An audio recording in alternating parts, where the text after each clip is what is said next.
ಜೋರಾಗಿದೆ. ಅವ್ರೊಂದು ಹೇಳಿಕೆ ಕೊಡ್ತಾರೆ, ಇವರೊಂದು ಹೇಳಿಕೆ ಕೊಡ್ತಾರೆ. ಅವರು ನಾನು ಬೇರೆ ಅರ್ಥದಲ್ಲಿ ಕೊಟ್ಟೆ ಅನ್ನುವಂತಹದ್ದನ್ನ ಸುದೀಪ್ ಅವರು ಕೊಡ್ತಾರೆ. ದರ್ಶನ್ ಅವರು ಅವರ ಫ್ಯಾನ್ಸ್ ಮತ್ತೊಂದು ತರದ್ದು ಅದನ್ನ ಕ್ರಿಯೇಟ್ ಮಾಡ್ಕೊಂಡಿದ್ದಾರೆ. ಒಂದ್ ಹಂತಕ್ಕೆ ಫ್ಯಾನ್ಸ್ ಅನ್ನುವಂಥದ್ದು ಜೊತೆಗೆ ಹೋಗ್ಬೇಕಾಗಿದ್ದಂತಹದ್ದು ಈಗ ದೊಡ್ಡ ಮಟ್ಟಿನ ಗಲಾಟೆ ಗದ್ದಲಗಳು ಸೋಷಿಯಲ್ ಮೀಡಿಯಾದಲ್ಲಿ ಶುರುವಾಗಿದೆ. ಒಂದೇ ವಾಕ್ಯದಲ್ಲಿ ಹೇಳಬೇಕಾದ್ರೆ ಫ್ಯಾನ್ಸ್ ಗಳಿಂದ ಹೀರೋಗಳಿಗೆ ಡ್ಯಾಮೇಜ್ ಆಗ್ತಾ ಇದೆ ಸರ್. ಇದೇನಾಗಿದೆ ಅಂತಂದ್ರೆ ಫಸ್ಟ್ ಆಫ್ ಆಲ್ ನಮಗೆ ಇದೇನೋ ಕರ್ನಾಟಕದಲ್ಲಿ ಆಗ್ತಾ ಇರೋದು ಒಂದು ಹೊಸ ಇಶ್ಯೂ ತರೋದು ಅಥವಾ ಏನೋ ಸಿನಿಮಾ ನಮ್ಮ ಚಿತ್ರರಂಗದಲ್ಲಿ ಆಗ್ತಿರೋದು ಅಂತಲ್ಲ. ಇದು ಇಂಡಿಯನ್ ಲೆವೆಲಲ್ಲಿ ಎಲ್ಲಾ ಇಂಡಸ್ಟ್ರಿನಲ್ಲೂ ಇದೆ. ನೀವು ತೆಲುಗುಗೆ ಹೋದ್ರೆ ಇದಕ್ಕಿಂತ ವರ್ಸ್ಟ್ ಲೆವೆಲಲ್ಲಿ ಇದೆ, ತಮಿಳಿಗೆ ಹೋದ್ರೆ ಇನ್ನೂ ಹಂಗಿದೆ. ಸೊ ಹಾಗಾಗಿ ಒಂದೇನು ಅಂತಂದ್ರೆ ಈಗ ಕೆಲವು ಕಮೆಂಟ್ಸ್ ಬರುತ್ತೆ ಅಂತ ಹೇಳ್ತೀವಿ, ನೆಗೆಟಿವ್ ಕಮೆಂಟ್ಸ್ ಬರುತ್ತೆ.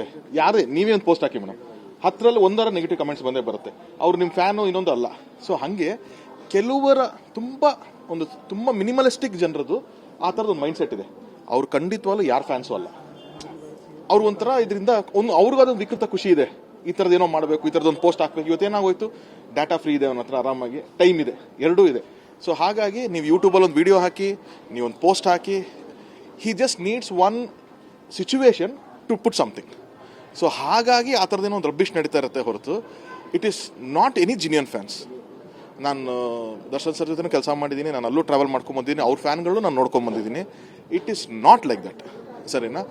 ಅವರು ಸಿನಿಮಾಗೆ ಸಪೋರ್ಟ್ ಮಾಡೋದು, ನಾನು ಇಂಟ್ರಾಕ್ಷನ್ ಮಾಡಿದ್ದೀನಿ ಸರ್. ನಾನು ಒಂದು ಫ್ಯಾನ್ಸ್ ಮೀಟ್ ಅಂತಾನೆ ಮಾಡಿದ್ದೀನಿ. ನಾನು ಅವರೆಲ್ಲ ಹೆಂಗೆ ಇಂಟ್ರಾಕ್ಟ್ ಮಾಡ್ತಾರೆ ಅಂತ ನಾನು ನೋಡಿದ್ದೀನಿ. ಎಷ್ಟು ಚೆನ್ನಾಗಿ ಮಾತಾಡ್ತಾರೆ. ಅವ್ರಿಗೆ ಇಷ್ಟು ಪೂರ್ತಿ ಅವ್ರ ಕಾನ್ಸಂಟ್ರೇಷನು ಸಿನಿಮಾ ಹೆಂಗೆ ಚೆನ್ನಾಗಿ ಮಾಡಬೇಕು, ಪಬ್ಲಿಸಿಟಿ ಹೆಂಗೆ ಮಾಡಬೇಕು ಅನ್ನೋ ಥಾಟ್ ಪ್ರೊಸೆಸಲ್ಲೇ ಇರ್ತಾರೆ.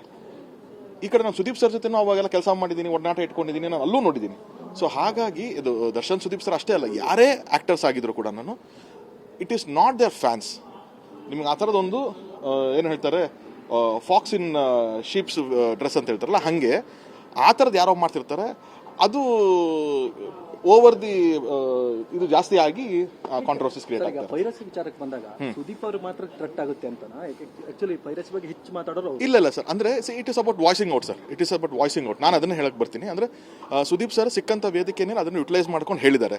ಬಟ್ ಎಲ್ಲ ಆಕ್ಟರ್ಸ್ಗೂ ಅದ್ರ ಬಗ್ಗೆ ಕನ್ಸರ್ನ್ ಇದೆ. ಈಗ ಫಾರ್ ಎಕ್ಸಾಂಪಲ್ ನಾನು ಮೊನ್ನೆ ಸುದೀಪ್ ಸರ್ ಇಂಟರ್ವ್ಯೂ ನೋಡಿದಾಗ ಅನ್ಸಿದ್ದೇನೆಂದ್ರೆ, ಅವ್ರು ಹೆಂಗೆ ವಾಯ್ಸ್ ಔಟ್ ಮಾಡ್ತಿದ್ದಾರೆ, ಬಹುಶಃ ಹಂಗೇನೆ ಎಲ್ಲ ಆಕ್ಟರ್ಸು ಒಂದ್ಸತಿ ಅಂದ್ರೆ ನಮ್ಮ ಸ್ಕೂಲಲ್ಲಿ ಹೇಳ್ಕೊಟ್ರು ಗೊತ್ತಾ ಸರ್, 1 ಕಡ್ಡಿ ಇದ್ರೆ ಮುರಿಬೋದು, 10 ಕಡ್ಡಿ ಇದ್ರೆ ನಿಮಗೆ ಒಟ್ಟಿಗೆ ಮುರಿಯೋಕ್ಕಾಗಲ್ಲ ಅಂತಂದ.